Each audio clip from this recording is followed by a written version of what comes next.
जिल्हा परिषद हायस्कूल आणि कनिष्ठ महाविद्यालय नाकाडोंगरी येथे भव्य सांस्कृतिक कार्यक्रमाचे उद्घाटन अनेक मान्यवरांच्या प्रमुख उपस्थितीमध्ये पार पडले।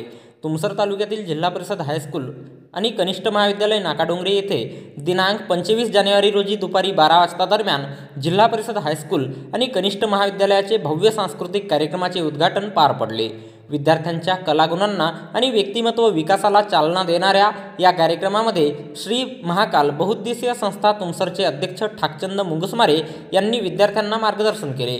यावेळी सुमित गवपाले सरपंच ग्रामपंचायत नाकाडोंगरी, शिशुपाल गवपाले माजी उपसभापती पंचायत समिती तुमसर, शेखर कोतपल्लीवार माजी उपसभापती पंचायत समिती तुमसर, विजय राऊत उपसरपंच, संजय गवपाले ग्रामपंचायत सदस्य, प्रमोद गवपाले शाळा व्यवस्थापन समिती अध्यक्ष, राजेश वाघमारे वासनिक तसेच शाळा व्यवस्थापन समितीचे सदस्य, पालक, शिक्षक, शिक्षकेतर कर्मचारी आणि विद्यार्थी मोठ्या संख्येने उपस्थित होते।